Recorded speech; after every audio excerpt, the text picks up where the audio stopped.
दोस्तों, स्वागत है इस नए और बेहद मजेदार एक्सप्लेनियर में।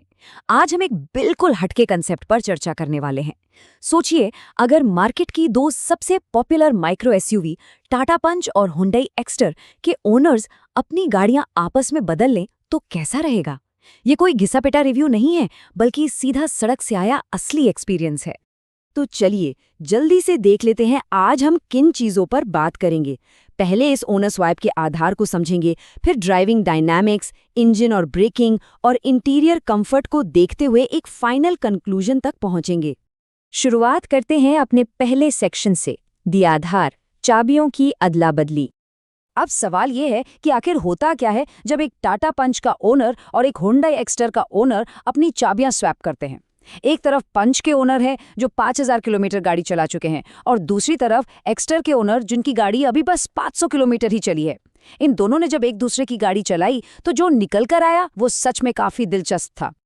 अब आते हैं इस चर्चा के सबसे मेन हिस्से पर, ड्राइविंग डायनामिक्स। शहर की भीड़ और खुले हाईवे पर ये गाड़ियां कैसा परफॉर्म करती हैं। देखिए, टाटा पंच चलाते ही जो पहली चीज नोटिस होती है ना, वो है इसका भारी स्टीयरिंग। इसके चौड़े टायर्स और मजबूत चैसी की वजह से हाईवे पर यह गाड़ी बिल्कुल सड़क से चिपक कर चलती है, एकदम प्लांटेड फील। हाई स्पीड पर जो कॉन्फिडेंस मिलता है ना, उसका कोई जवाब नहीं। लेकिन हाँ, जब बात शहर के रेंगते हुए ट्रैफिक की आती है तो इस भारी स्टीयरिंग को बार बार घुमाना ड्राइवर के लिए थोड़ा थका देने वाला हो सकता है। वहीं दूसरी तरफ हुंडई एक्स्टर एकदम अलग ही दुनिया है। इसका स्टीयरिंग इतना हल्का है कि क्या बताएं। शहर की पतली गलियों और बम्पर टू बम्पर ट्रैफिक में इसे चलाना लिटरली मक्खन की तरह स्मूथ लगता है, कोई थकावट नहीं। पर हाँ, जब गाड़ी हाईवे पर 90 या 100 की स्पीड छूती है तो उस हल्के स्टीयरिंग की वजह से शायद वो पंच वाला कॉन्फिडेंस महसूस न हो। और ये सीधा कंपैरिजन बिल्कुल साफ कर देता है कि दोनों गाड़ियों का असली कैरेक्टर क्या है। टाटा पंच जहां हाईवे पर अपनी मजबूती दिखाती है, वहीं हुंडई एक्स्टर शहर के रोजाना सफर के लिए एक चैंपियन बनकर उभरती है। दोनों का अपना अपना अलग कंफर्ट जोन है। चलिए अब इंजन और ब्रेकिंग की बात करते हैं। पावर और रिफाइनमेंट का ये मुकाबला कैसा रहता है, देखते हैं। अब अगर स्पेक्स को देखें तो दोनों गाड़ियां बिल्कुल जुड़वा लगेंगी। दोनों लगभग 83 ब्रेक हॉर्स पावर की पावर और 115 न्यूटन मीटर का टॉर्क देती है। लेकिन असली खेल तो इंजन के डिजाइन का है। टाटा पंच में 3 सिलेंडर इंजन मिलता है, जबकि हुंडई एक्स्टर में 4 सिलेंडर इंजन दिया गया है।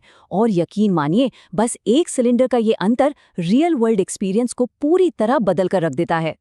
एक्स्ट्रा के 4 सिलेंडर इंजन की सबसे बड़ी खासियत है इसकी शांति। स्टार्ट करने पर ये इतनी साइलेंट होती है कि अंदर बैठकर पता ही नहीं चलता कि इंजन चल रहा है। शार्प टर्न लेते वक्त भी इंजन इतना स्मूथ रहता है कि वाइब्रेशंस बिल्कुल न के बराबर महसूस होते हैं। एकदम रिफाइंड एक्सपीरियंस मिलता है यहाँ।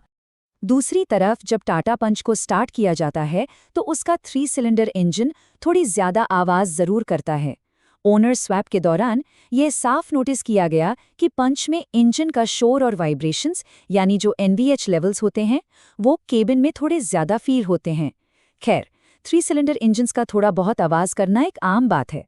इंजन के बाद अब बात आती है ब्रेकिंग की। यहाँ हुंडई एक्स्टर की काफी तारीफ हुई है। अगर 80 की स्पीड पर भी अचानक ब्रेक लगाने पड़ जाएं तो इसका रिस्पॉन्स बेहद शार्प है। गाड़ी बिना इधर उधर डगमगाए बहुत ही कम समय में सेफली रुक जाती है। वहीं टाटा पंच की ब्रेकिंग का फील थोड़ा अलग है, क्योंकि गाड़ी का वजन ज्यादा है। 80 की स्पीड पर ब्रेक दबाने पर पेडल में थोड़ा भारीपन महसूस होता है, और एक्स्ट्रा के मुकाबले गाड़ी को पूरी तरह से रुकने में थोड़ा ज्यादा वक्त और थोड़ी ज्यादा दूरी लगती है। सफर में सेफ्टी के नजरिए से ये एक ध्यान रखने वाली बात है। आप चलते हैं केबिन के अंदर। हमारा अगला सेक्शन है इंटीरियर और कंफर्ट।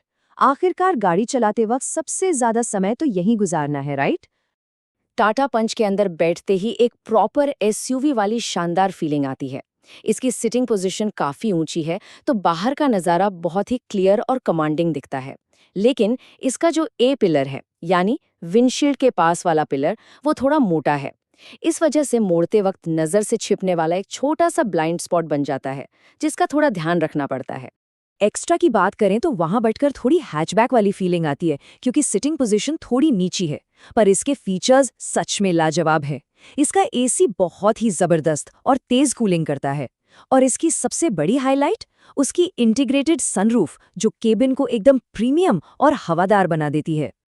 अब आते हैं सस्पेंशन पर, और यहाँ टाटा पंच सच में बाजी मार लेती है। इसका सस्पेंशन इतना सॉलिड है कि अगर पीछे की सीट पर 3 लोग भी बैठे हों तब भी गाड़ी का पिछला हिस्सा नीचे नहीं दबता। खराब रास्तों पर यह गाड़ी एकदम रॉक सॉलिड और स्थिर रहती है। इसके उलट हुंडई एक्स्टर का सस्पेंशन थोड़ा सॉफ्ट साइड पर रखा गया है। ओनर्स के एक्सपीरियंस से ये बात सामने आई है कि जो पीछे की सीट पर 3 लोग बैठते हैं तो वजन की वजह से गाड़ी पीछे से थोड़ी दब जाती है। सिटी के छोटे मोटे गड्ढों के लिए तो ये सॉफ्ट सस्पेंशन बढ़िया है, पर गाड़ी फुल लोड होने पर बिहेवियर थोड़ा बदल जाता है।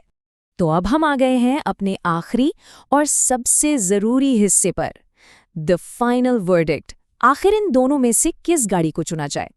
तो क्रूशियल पॉइंट ये है कि ये दोनों गाड़ियां मार्केट में बिल्कुल एक ही प्राइस ब्रैकेट में मौजूद हैं। दोनों की शुरुआत लगभग 6 लाख रुपए से होती है और टॉप मॉडल तक जाते जाते 11 या 12 लाख तक पहुंच जाती हैं। तो यहाँ सवाल बजट का उतना नहीं है जितना रोजमर्रा की जरूरतों का है। तो हुंडई एक्स्टर किसे चुननी चाहिए?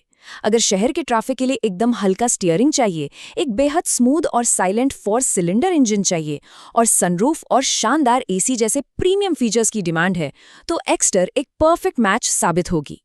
और टाटा पंच किसके लिए सही है? अगर हाईवे पर ज्यादा चलना होता है, जहां एकदम प्लांटेड स्टेबिलिटी चाहिए, ऊंची सिटिंग पोजीशन पसंद है और एक सॉलिड सस्पेंशन और मजबूत बिल्ड क्वालिटी ही मेन प्रायोरिटी है, तो टाटा पंच एक बेहतरीन साथी बनेगी।